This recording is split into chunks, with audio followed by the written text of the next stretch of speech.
ಜಿ5 ಇರುವಾಗ ನೀವು ನಿಮ್ಮ ನೆಚ್ಚಿನ ಶೋಗಳನ್ನ ಎಂದಿಗೂ ಮಿಸ್ ಮಾಡಿಕೊಳ್ಳುವುದಿಲ್ಲ. ಅದು ಸಂಪೂರ್ಣ ಉಚಿತವಾಗಿ. ರವಿ, ಈ ಆಕ್ಸಿಡೆಂಟ್ ಕೇಸ್ ಬಗ್ಗೆ ಯಾವುದೇ ರೀತಿ ಡೆವಲಪ್ಮೆಂಟ್ ಆಗೋ ಥರ ನನಗೆ ಕಾಣಿಸ್ತಿಲ್ಲ.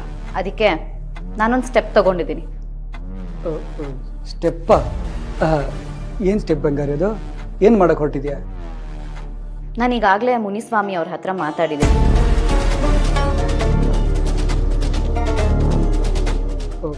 ಮುನಿಸ್ವಾಮಿ ಅವರ? ಬಂಗಾರಿ, ಮೊದಲೇ ಮುನಿಸ್ವಾಮಿ ಅವ್ರಿಗೂ ಜೋರೇಗೌಡರಿಗೂ ಎಣ್ಣೆ ಸಿಗಕ್ಕಾಗಿದ್ದ ಹಾಗೆ ನೀನು ಹೋಗಿ ಅವ್ರ ಹತ್ರ ಮಾತಾಡಿದೀನಿ ಅಂತ ಹೇಳ್ತಿದ್ಯಲ್ಲ? ಇಲ್ಲ ರವಿ, ಈ ಭಾವನ ನಂಬ್ಕೊಂಡ್ರೆ ಏನೂ ಆಗಲ್ಲ. ನಾನೇನೋ ಆ ಭಾವನ ಜವರೇಗೌಡ್ರ ಹತ್ರ ಮಾತಾಡಿ ಈ ಕೇಸ್ನ ಮೂವ್ ಮಾಡಿಸ್ತಾಳೆ ಅಂತ ತುಂಬಾ ಎಕ್ಸ್ಪೆಕ್ಟ್ ಮಾಡಿದ್ದೆ. ಆದ್ರೆ ಆ ಜವರೇಗೌಡ್ರಂತೂ ಈ ಕೇಸ್ ಬಗ್ಗೆ ನಯಾ ಪೈಸಾ ತಲೆ ಕೆಡ್ಸ್ಕೊಂತಾ ಇಲ್ಲ. ಅಲ್ಲ, ಆ ಭಾವನಾಗೆ ನನಗಿಂತ ಏನು ಎಲ್ರು ಗೊತ್ತಿದಾರಾ? ನಾನೇನು, ನನ್ನ ಪವರ್ ಏನು ಅಂತ ನಾನೇ ತೋರಿಸ್ತೀನಿ ರವಿ. ಮುನಿಸ್ವಾಮಿ ಅವ್ರ ಹತ್ರ ಮಾತಾಡಿ ಮೊದಲು SP ನ ಚೇಂಜ್ ಮಾಡೋದಕ್ಕೆ ಹೇಳಿದ್ದೀನಿ. ನೋಡ್ತಾ ಇರೋ ಈ ಕೇಸ್ನ ನಾನು ಹೇಗೆ ಮೂವ್ ಮಾಡಿಸ್ತೀನಿ ಅಂತ.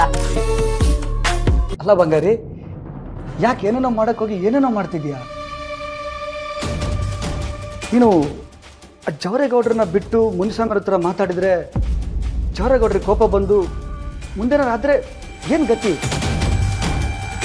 ಅಥವಾ ಈ ಕಂಪ್ಲೇಂಟ್ ರೇಸ್ ಮಾಡಿರೋದೇ ಜವರೇಗೌಡರು ಸೊಸೆ ಭಾವನಾ ಅಂತ ಮುನಿಸ್ವಾಮಿಗೆ ಗೊತ್ತಾಗಿ ಅವ್ರ ಪೊಲಿಟಿಕಲ್ ಬೆನಿಫಿಟ್ಗೆ ಈ ಕೇಸ್ನ ಡೈವರ್ಟ್ ಮಾಡಿದರೆ ಏನು ಮಾಡೋದು?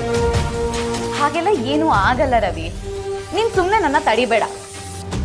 ಮುನಿಸ್ವಾಮಿ ಅವರು ಜವರೇಗೌಡ್ರ ಮೇಲಿರೋ ಕೋಪಕ್ಕಾದ್ರೂ ಈ ಕೇಸ್ನ ಮೂವ್ ಮಾಡಿಸ್ತಾರೆ. ನೋಡ್ತಾ ಇರೋ, ಅದ್ ಎಷ್ಟು ದುಡ್ಡು ಖರ್ಚಾದ್ರೂ ಪರವಾಗಿಲ್ಲ, ಈ ಕೇಸ್ನ ನಾನು ಎಲ್ಲಿಗೆ ತಗೊಂಡು ಹೋಗ್ತೀನಿ ಅಂತ. ಮೊದಲು ಆ ಆಕ್ಸಿಡೆಂಟ್ ಮಾಡಿಸೋನ್ ಸಿಗ್ಬೇಕು ರವಿ. ಅಲ್ಲಿವರೆಗೂ ನನಗೆ ನೆಮ್ಮದಿನೂ ಇಲ್ಲ, ನಿದ್ದೆನೂ ಇಲ್ಲ. ಹಾಗಂತ ನಾನು ಈ ಕೇಸ್ನ ಮಾತ್ರ ಕೈ ಚೆಲ್ಲಿ ಕೂತ್ಕೊಳ್ಳಲ್ಲ.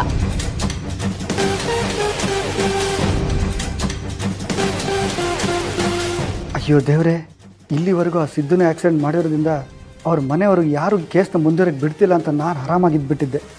ಇವಾಗ ನೋಡಿದರೆ ಆ ಮುನಿಸ್ವಾಮಿಗೆ ಹೇಳಿ ಅಡ್ವರ್ಟ್ ಮಾಡೋ ಥರ ಇದ್ದಾಳಲ್ಲಪ್ಪ. ಮೊದಲಿದನ್ನು ತಡಿಬೇಕು.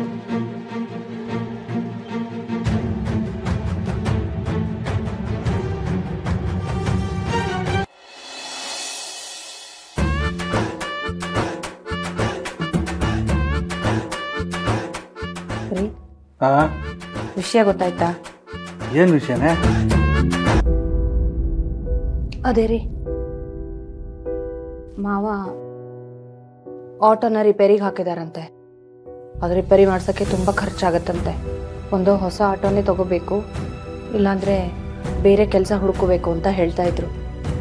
ಪಾಪ ಅತ್ತೆ ಮಾವ ಈ ಮನೆಗೋಸ್ಕರ ಎಷ್ಟು ಕಷ್ಟಪಡ್ತಾರೆ. ಈ ವಯಸ್ಸಲ್ಲಿ ಮಾವ ಅದೆಷ್ಟು ದುಡಿಬೇಕೋ ಏನೋ. ಅಲ್ಲ ಕಣೆ, ನಿನ್ನ ಕಣ್ಣಿಗೆ ನಿಮ್ಮ ಅತ್ತೆ ಮಾವ ಮಾತ್ರ ಕಷ್ಟಪಟ್ಟು ದುಡ್ತಿರೋದಾ? ನಿನ್ನ ಗಂಡ ನಾನು ಕಷ್ಟಪಟ್ಟು ದುಡಿತಾ ಇಲ್ವಾ? ದೊಡ್ಡದಾಗಿ ಹೇಳಕ್ಕೆ ಬಂದ್ಬಿಟ್ಲಿ ಇಲ್ಲಿ. ಅಯ್ಯೋ, ನಾನೆಲ್ರಿ ಹಾಗಂದೆ. ನಾನೇನೋ ಹೇಳಿದ್ರೆ ನೀವೇನೋ ಹೇಳ್ತೀರಪ್ಪ. ಅವರಿಗೆ ಆಟೋ ಓಡ್ಸಕ್ಕೆ ನಾವೇ ಹೇಳಿದ್ವಿ, ಅವ್ರ ತಾನೇ ಹೋಗಿದ್ದು. ಈಗ ಅನ್ಭವಿಸ್ಲಿ ಬಿಡು. ರೀ ಏನ್ರಿ ಇಷ್ಟೆಲ್ಲ ಮಾತಾಡ್ತೀಯಲ್ಲ? ನಿಮ್ಮ ಮಾವಂಗೆ ರಿಟೈರ್ಮೆಂಟ್ ಆಯ್ತಲ್ಲ, ಅದರಲ್ಲಿ ದುಡ್ಡು ಬಂತಲ್ಲ, ಆ ದುಡ್ಡನ್ನ ನನ್ನ ಕೈಯಲ್ಲಿ ತಂದು ಕೊಟ್ಟು ಸಂತೋಷ, ಇನ್ಮೇಲೆ ನಿಂದೆ ಅಪ್ಪ ಈ ಮನೆ ಜವಾಬ್ದಾರಿ ಅಂತ ಕೊಟ್ಟಿದ್ರೆ ನಾನೇನಾಗಲ್ಲ ಅಂತಿದ್ದ. ಹಾ, ರಿಟೈರ್ಮೆಂಟ್ ದುಡ್ಡು ತಗೊಂಡು ಮನೆ ನಡೆಸೋದಿಕ್ಕೆ ನೀವೇ ಆಗ್ಬೇಕಾ? ಅದನ್ನ ನಾನು ಮಾಡ್ತೀನಿ ಬಿಡ್ರಿ. ನಿಜವಾಗ್ಲೂ ನೀವು ಈ ಮನೆನ ನಡೆಸ್ತಿದ್ರಾ? ರೂಪಾಯಿ ಕೂಡ ಹಾಕಿಡೋ ನೀವು ಮನೆ ಜವಾಬ್ದಾರಿ ತಗೋತಿದ್ರಾ? ಬಾಯಲ್ಲಿ ಹೇಳ್ದಷ್ಟು ಸುಲಭ ಅಲ್ಲ ಕಾರ್ಯರೂಪಕ್ಕೆ ತರೋದು. ಏಯ್ ಮುಚ್ಚೆ ಬಾಯಿ ಸಾಕು. ಈ ಮನೆಗೆ ದುಡ್ಡು ತಂದು ಹಾಕ್ತಿರೋದು ನಾನು, ನೀನು ತರ್ತಿದ್ಯಾ? ನಾನು ತಂದು ಹಾಕಿದ್ದನ್ನು ತಿಂತ ಕೂತಿದ್ಯಾ? ಇಷ್ಟೆಲ್ಲ ಮಾತಾಡ್ತೀಯ? ಹೌದಾ? ಸರಿಯಾಗಿದ್ರೆ ನಾಳೆಯಿಂದ ನಿಮ್ಮ ದುಡ್ಡನ್ನೇ ಬೇಯಿಸ್ಕೊಂತೀನಿ. ಸಂತು,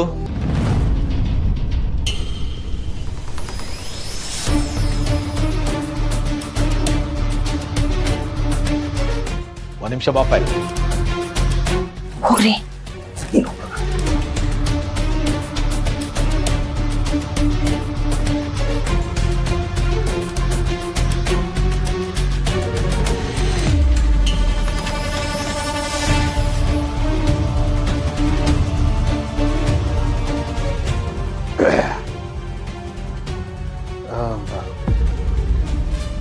ಅದು ನಾನೆಲ್ಲ ಕೇಳಿಸ್ಕೊಂಡೆಪ್ಪ. ನನ್ನ ಆಟೋ ರಿಪೇರಿಗೆ ಬಂದಿರೋದು, ನನಗೆ ಹಣಕಾಸಿನಲ್ಲಿ ಇವಾಗ ಸ್ವಲ್ಪ ಕಷ್ಟ ಆಗಿರೋದು, ಅದೆಲ್ಲ ನನ್ನದೇ ಜವಾಬ್ದಾರಿ, ನಾನೇ ನಿಭಾಯಿಸ್ಕೊಳ್ತೀನಿ. ಮುಂದೆ ಏನು ಮಾಡಬೇಕು ಅನ್ನೋದನ್ನು ನಾನೇ ಯೋಚನೆ ಮಾಡಿ. ಹಾಗಂತ ಮನೆ ಕಡೆ ಏನೂ ಕೊಡಲ್ಲ ಅಂತ ಅರ್ಥ ಅಲ್ಲ. ಪ್ರತಿ ತಿಂಗಳು ಮನೆ ಖರ್ಚಿನ ಕಡೆ ಎಷ್ಟು ಕೊಡ್ತೀನೋ ಅದು ಎಷ್ಟೇ ಕಷ್ಟ ಆದರೂ ಅದನ್ನು ನಾನು ಕೊಟ್ಟೇ ಕೊಡ್ತೀನಿ. ಅದ್ರ ಬಗ್ಗೆ ನೀನು ಯೋಚನೆ ಮಾಡಬೇಡ.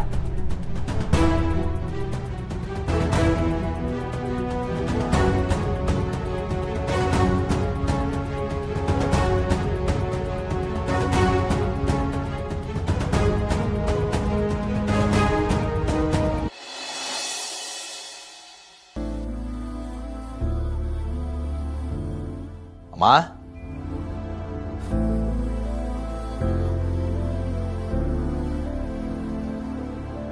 ಅಮ್ಮ,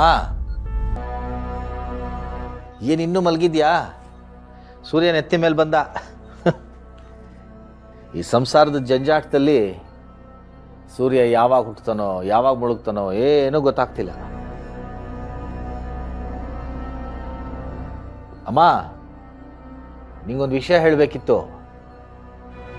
ನಾನು ಇಷ್ಟು ದಿನ ಆಟೋ ಓಡಿಸ್ತಿದ್ನಲ್ಲ, ಇನ್ಮೇಲೆ ಅದೂ ಇಲ್ಲ. ಆಟೋ ಕೆಟ್ಟೋಗಿದೆ, ಅದು ರಿಪೇರಿ ಮಾಡಿಸೋದ್ರಿಂದ ಏನೋ ಪ್ರಯೋಜನ ಇಲ್ವಂತೆ. ನನ್ನ ಕೆಲಸಕ್ಕೆ ಬೇರೆ ಏನಾದರೂ ವ್ಯವಸ್ಥೆ ಮಾಡ್ಕೋಬೇಕು. ಕಣ್ಣು ಮುಂದೆ ಏನೇನೋ ನಡೀತಾ ಇದೆ ಅಮ್ಮ. ನಿನಗೂ ನಮಗೂ ಸಂಬಂಧ ಇಲ್ಲದೆ ಇರೋಂಗೆ ನೀನು ಮಲಗಿದ್ಯಾ. ಅದು ಹೆಂಗೆ ನೀನು ನಮ್ಮನ್ನೆಲ್ಲ ಬೆಳೆಸ್ತೋ? ನೀನು ಮಡ್ಲಲ್ಲಿ ಆಟ ಆಡ್ತಾನೆ ಹೆಂಗೋ ಬೆಳೆದ್ವಿ, ಯಾವುದೋ ಸ್ಕೂಲ್ಗೆ ಹೋದ್ವಿ, ಏನೋ ಒಂಚೂರು ಓದು ಬರಹ ಕಲ್ತು, ಕೆಲಸ ಸಿಕ್ತು. ಲಕ್ಷ್ಮಿ ಬಾಳಕ್ಕೆ ಬೆಳಕಾಗಿ ನನ್ನ ಜೀವನಕ್ಕೆ ಬಂದ್ಲು. ಮಕ್ಕಳಾದ್ಮೇಲೆ ಇನ್ನು ಅವ್ರ ಓದು, ಅವ್ರ ಬಟ್ಟೆ, ಅವ್ರ ಭವಿಷ್ಯ ರೂಪಿಸು, ದೊಡ್ಡವರಾದ್ರು ಮದುವೆನೂ ಮಾಡಿದ್ದಾಗೋಯ್ತು. ಇಷ್ಟೆಲ್ಲ ಮಾಡೋ ಅಷ್ಟರಲ್ಲಿ ನನ್ನ ಜೀವನನೇ ಮುಗಿದೋಯ್ತು, ರಿಟೈರ್ಮೆಂಟ್ ಆಗೋಯ್ತು. ಒಂದೇ ಸೂರ್ನಡಿ ಇದ್ದೀವಮ್ಮ, ಆದರೆ ಎಲ್ರದ್ದು ಒಂದೇ ಮನಸ್ಥಿತಿ ಇಲ್ಲ. ಒಂದೇ ಅಡುಗೆ ಮನೆಯಲ್ಲಿ 2 ಒಲೆ ಮಾಡ್ಕೊಂಡಿದ್ದಾರೆ. ಏನು ಮಾಡಬೇಕು ಗೊತ್ತಾಗ್ತಿಲ್ಲ. ಏನೋ ಒಂದೇ ಸೂರಡಿ ಇದ್ದಾರಲ್ಲ, ಇವತ್ತಲ್ಲ ನಾಳೆ ಅರ್ಥ ಮಾಡ್ಕೊಳ್ತಾರೆ, ಒಂದಾಗ್ತಾರೇನೋ ಭರವಸೆಲಿ ಏನೋ ಭಗವಂತನ ಬೇಡ್ಕೋತೀನಿ. ZEE5 ಆಪ್ ಡೌನ್ಲೋಡ್ ಮಾಡಿ ಎಲ್ಲಾ ಸಂಚಿಕೆಗಳನ್ನು ಸಂಪೂರ್ಣ ಉಚಿತವಾಗಿ ನೋಡಿ.